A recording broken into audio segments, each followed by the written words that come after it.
ओम गंगणपते नमः। इस वीडियो में हम संकटा माता की व्रत कथा सुनेंगे। एक बुढ़िया थी। उस बुढ़िया का एक बेटा था जिसका नाम था रमानाथ। रमानाथ धन कमाने के लिए परदेश चला गया। बुढ़िया अपने पुत्र के विदेश जाने के बाद बहुत चिंतित और दुखी रहने लगी, क्योंकि बहू उसे प्रायः नित्य खरी खोटी सुनाया करती थी। इसलिए बुढ़िया प्रतिदिन चिंतित और उदास रहती और घर के बाहर स्थित कुएं पर बैठकर रोया करती थी। बुढ़िया का यह क्रम रोज चलता रहा। एक दिन कुएं में से दिए की माँ नामक एक स्त्री निकली और उसने बुढ़िया से पूछा, बूढ़ी माँ, तुम इस तरह बैठकर क्यों रोती हो? तुम्हें किस बात का कष्ट है? तुम मुझे अपना दुख बताओ, मैं तुम्हारे दुख को दूर करने का प्रयत्न करूंगी। बुढ़िया ने उस स्त्री का प्रश्न सुनकर कोई भी जवाब नहीं दिया और रोती रही। दिए की माँ बार बार एक प्रश्न दोहराए जा रही थी। वह बुढ़िया इस बात से झुलझुला उठी। उस बुढ़िया ने दिए की माँ से कहा, तुम मुझे बार बार ऐसा क्यों पूछ रही हो? क्या सचमुच तुम मेरा दुख जानकर उसे दूर कर दोगी? बुढ़िया की बात सुनकर दिए की माँ ने उत्तर दिया, मैं अवश्य ही तुम्हारे कष्टों को दूर करने का प्रयत्न करूंगी। बुढ़िया ने दिए की माँ का ऐसा आश्वासन पाकर कहा, मेरा बेटा कमाने के लिए परदेश चला गया है। उसके पीछे मेरी बहू मुझे बहुत बुरा भला कहती रहती है। यही मेरे दुख का कारण है। बुढ़िया की बात सुनकर दिए की माँ ने कहा, यहाँ के वन में संकटा माता रहती हैं। तुम अपना दुख उनसे सुनाकर कष्ट से छुटकारा पाने के लिए प्रार्थना करो। माँ बहुत दयालु हैं, दुखियों के प्रति बहुत सहानुभूति रखती हैं।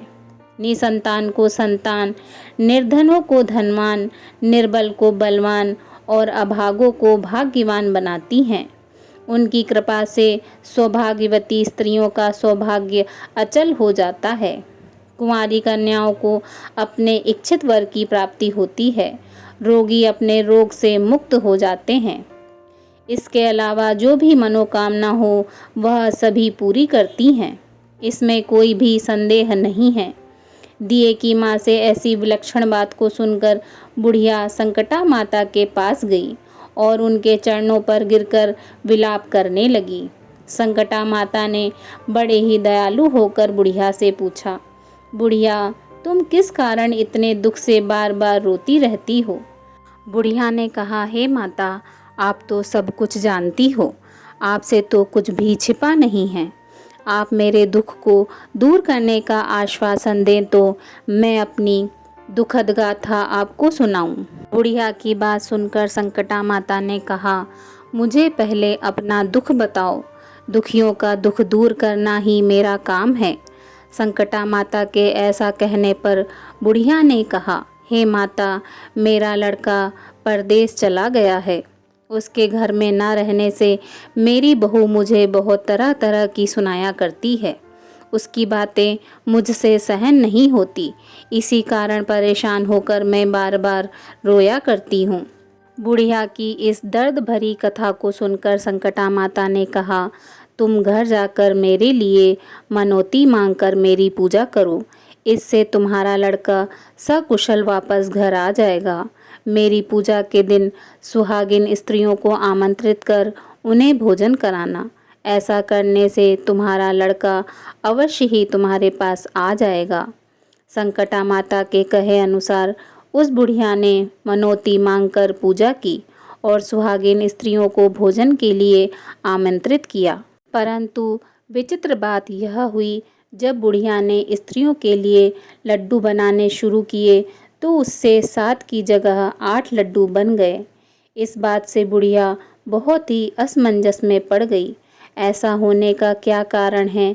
कहीं मुझसे गिनने में तो गलती नहीं हो रही, अथवा अपने आप लड्डू बन जाने का कोई अन्य कारण है।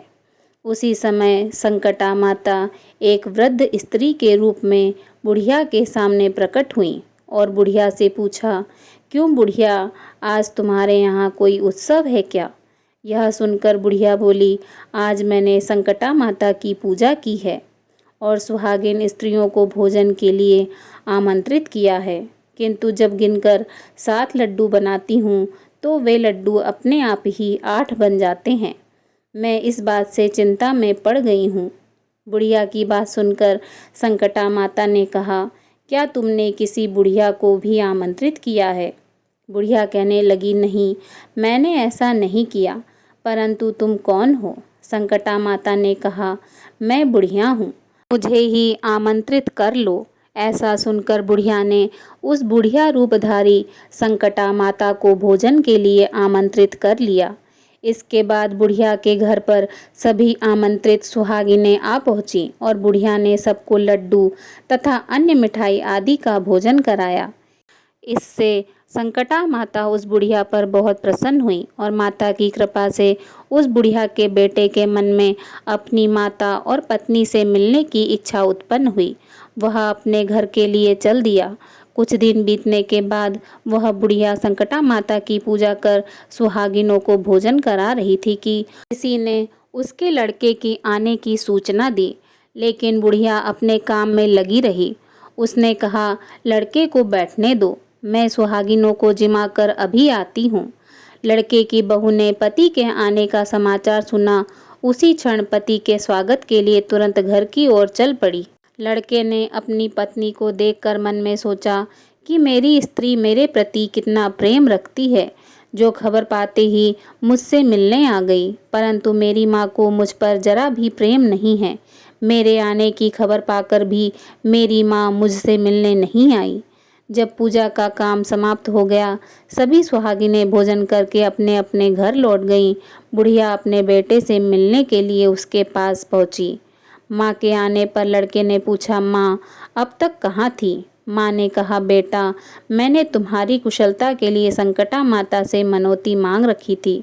उसी को पूरा करने के लिए सुहागिनें जिमा रही थी। संकटा माता की कृपा से उसका मन अपनी पत्नी से हट गया। उसने माँ से कहा, माँ, या तो मैं यहाँ रहूँगा या यह रहेगी। बुढ़िया ने कहा, बेटा, तुम्हें मैंने बड़ी कठिन तपस्या से पाया है, इसलिए तुम्हें छोड़ नहीं सकती। इसलिए चाहे बहू का त्याग भी करना पड़े तो मैं कर सकती हूँ। अतः लड़के ने अपनी स्त्री को घर से बाहर निकाल दिया। घर से निकलकर बाहर आई तो बहुत दुखी मन से एक पीपल के पेड़ के नीचे बैठकर रोने लगी। एक राजा उधर से जा रहा था। उसे रोता देखकर राजा रुका और पूछा, तुम क्यों रो रही हो? तब उसने अपनी सारी व्यथा राजा को कह सुनाई। राजा ने कहा, आज से तुम मेरी धर्म बहन हो, इसलिए रो मत। मैं तुम्हारे सभी कष्टों को दूर करने का प्रयास करूँगा। यह कहकर राजा उस स्त्री को अपने महल में लेकर आ गया। महल जाकर राजा ने रानी को सारी कथा सुनाई और रानी को कहा, देखो, आज से यह मेरी धर्म बहन है, इसलिए महल में रहेगी और इसको किसी भी प्रकार का कष्ट नहीं होना चाहिए। राजा के यहाँ पहुंचकर कुछ ही दिन बाद धर्म से प्रेरित होकर रामनाथ की स्त्री ने भी संकटा माता का व्रत आरंभ कर दिया और संकटा माता के निमित्त सुहागिनों को भोजन कराने के लिए आमंत्रित किया। उसने रानी को भी आमंत्रित किया। जब सभी सुहागिनें लड्डू खाने लगी तो रानी ने कहा, मुझे तो रबड़ी मलाई और स्वादिष्ट मिष्ठान ही हजम नहीं होते, यह पत्थर समान लड्डू कैसे हजम होंगे? ऐसी अवहेलनापूर्ण बातें कहकर रानी ने लड्डू खाने से मना कर दिया। कुछ समय बाद संकटा माता की कृपा से रामनाथ अपनी पत्नी को खोजते हुए राजा के महल में आया। वहां आकर अपनी पत्नी को संकटा माता की पूजा करते हुए देखा तो संकटा माता को हाथ जोड़कर प्रणाम किया और अपनी पत्नी से कहा, प्रिय, मेरे अपराधों को क्षमा करो।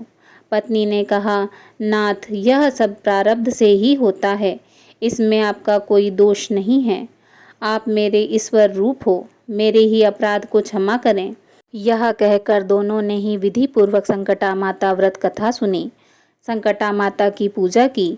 पूजा को समाप्त कर सुहागिनों को जिमाकर दोनों पति पत्नी अपने घर की ओर प्रस्थान के लिए तैयार हुए। जाते समय रामनाथ की स्त्री ने राजा रानी से कहा, जब मुझ पर दुख पड़ा था तो आप लोगों ने धर्म बहन बनाकर मुझे आश्रय दिया था। यदि आपको किसी भी तरह की सहायता की आवश्यकता हो तो मेरी कुटिया में निसंकोच चले आना। ऐसा कहकर दोनों पति पत्नी अपने घर आए। संकटा माता के प्रसाद का निरादर करने के कारण रानी पर भारी संकट आ पड़ा। रामनाथ की बहू के जाते ही उनका राजपाट नष्ट हो गया। ऐसी विपत्ति में पड़कर रानी ने राजा से कहा, ना मालूम वह तुम्हारी धर्म बहन कैसी थी, उसके यहाँ से जाते ही सब कुछ नष्ट हो गया। रानी ने राजा से कहा, जाते समय वह कह गई थी कि जब मेरे पर कष्ट पड़ा था तब मैं तुम्हारे यहाँ आई, और कदाचित तुम्हारे ऊपर कोई भी कष्ट पड़े तो तुम मेरे घर चले आना, इसलिए हम लोगों को उसके यहाँ ही चलना चाहिए। ऐसा विचार कर राजा रानी दोनों ही अपनी धर्म बहन के घर गए। वहां जाकर रानी ने कहा, बहन, तुम्हारे जाते ही ऐसा क्या हो गया कि हमारी सारी संपत्ति नष्ट हो गई। हम लोग बहुत परेशानी में पड़ गए। रानी की बात सुनकर रामनाथ की स्त्री ने कहा, बहन, मैं तो कुछ नहीं जानती। मेरी तो सब करता धरता संकटा माता हैं, इसके अतिरिक्त कोई दूसरा नहीं। इसलिए मेरी राय है कि तुम संकटा माता से अपनी भूलों के लिए क्षमा याचना करो। उन्हीं की मान मनौती से तुम्हारा काम बन जाएगा। तुम्हारे सारे बिगड़े काम अपने आप सुधर जाएंगे। रामनाथ की स्त्री की बातें सुनकर रानी ने श्रद्धा भक्ति से संकटा माता का व्रत किया और सुहागिनों को जिमाकर अनजाने में हुई अपनी सब भूलों के लिए संकटा माता से बार बार क्षमा मांगी। रानी के ऐसा करते ही संकटा माता प्रसन्न हो गई और रात में रानी को स्वप्न में कहा कि तुम दोनों पति पत्नी अपने महल को चले जाओ, वहां जाकर मेरी पूजा करना और मेरे निमित्त सुहागिनों को जिमाना। ऐसा करने से तुम्हारा गया हुआ राजपाट तुम्हें दोबारा वापस मिल जाएगा। सुबह होते ही रानी ने अपने स्वप्न की बात राजा को बताई। रानी की बात सुनते ही राजा उसी क्षण रानी को साथ लेकर अपने महल की ओर चल दिया। महल में आने के बाद राजा रानी ने संकटा माता के कहे अनुसार पूर्ण भक्ति भाव से माता संकटा की पूजा की और सुहागिनों को भोजन कराया। ऐसा करने से उनका बिगड़ा हुआ सारा समय सुधर गया और सारा राजपाट उन्हें वापस मिल गया और वह पहले की तरह राज्य को भोगने लगे। बोलो संकटा मैया की जय।